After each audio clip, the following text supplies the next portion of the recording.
Hey there.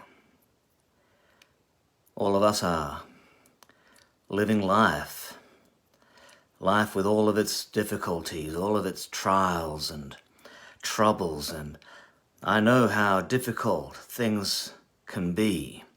I've faced plenty of tough times and awkward and situations where I haven't known what to do, haven't known how to get through whatever it is that's been going on in my life, didn't know how to rise above the situation.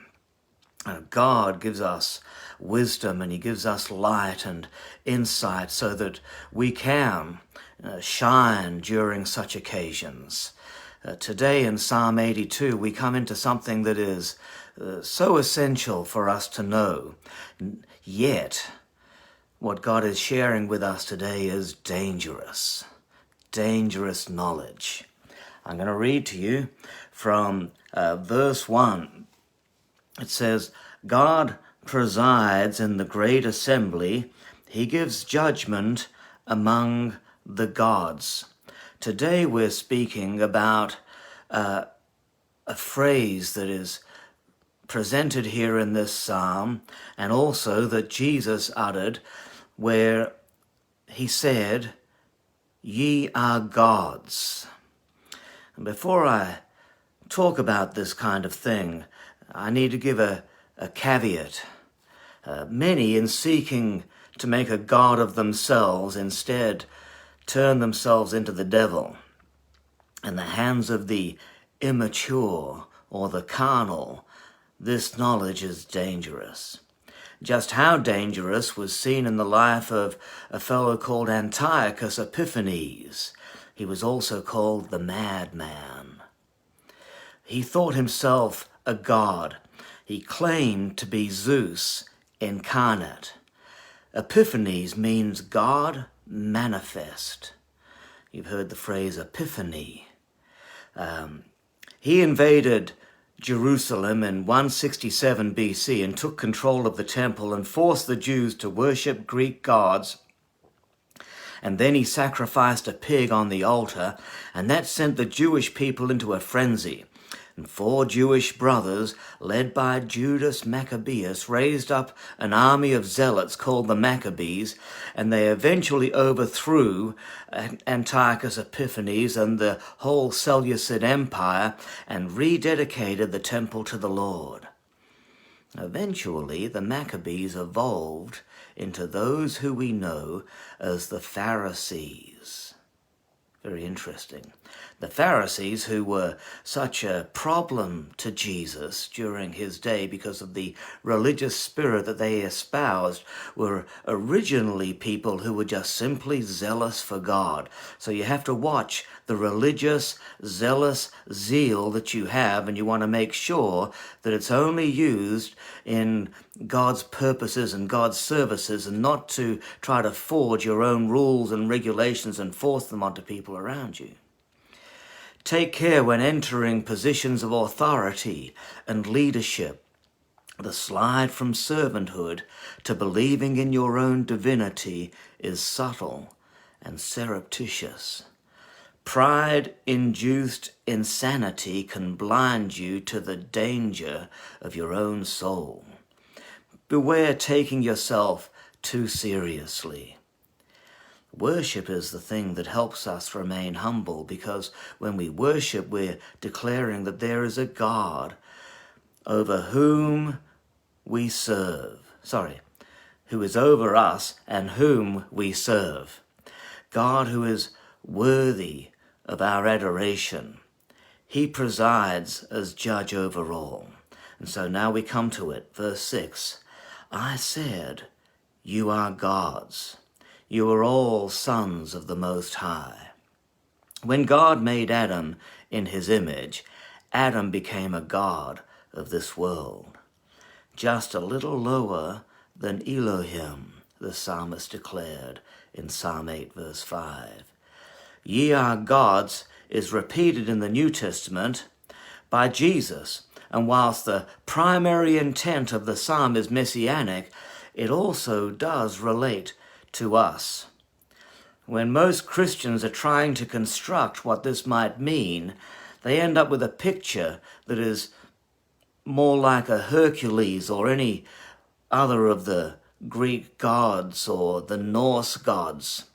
All of these kinds of gods are merely projections and objectifications of the various aspects of human personality pushed to their limit, pushed to their maximum extremity, and then given a divine status. But if you want a model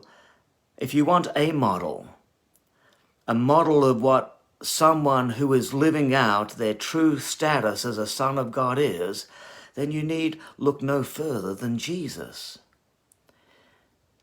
If you live like Jesus lived, then you're fulfilling what this psalm is talking about when it says, "Ye are gods." It's not saying that you are God like Jesus was God, but it's saying you are God with a little g, like Adam when he was first made was a God over this world.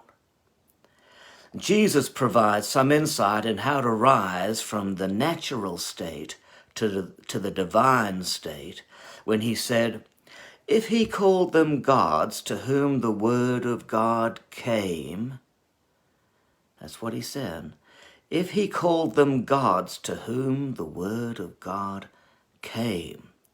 So those who are referred to as gods are those who have received the word of God, those who live under the word, those who live by the word, those who have the living word living in them, who have the word as part of their DNA. Now, one of the most powerful aspects of worship is that it engages us with the word of God in a living way.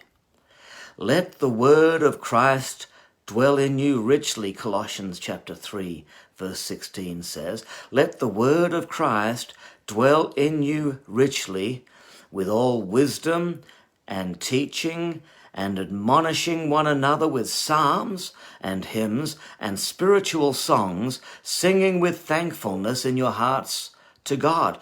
Well, there's an aspect of worship that you never considered.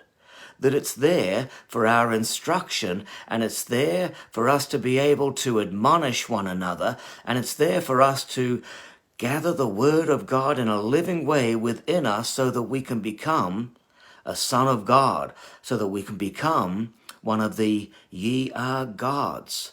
Worship brings the word of God to life within us. So the word provides us, as it comes within our spirits through our worship, the word provides us with something alive, something divine, a divine spark given to us. It is the point of contact between us and God. It's the catalyst that makes alive the inner spirit of man.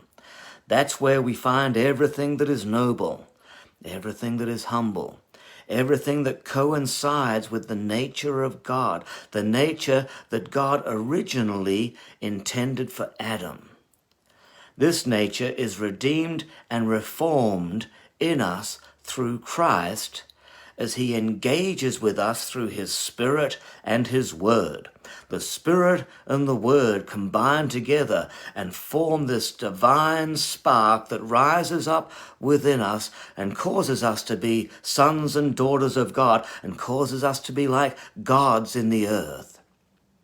Why are you denying your true selves? Why are you strangers to your true self? Why are you afraid of your true self? Romans 8 verse 19 says that all creation is groaning in expectation, waiting for the sons of God to be revealed. So become who God has called you to be and stop apologizing for your existence. Throw off those grave clothes.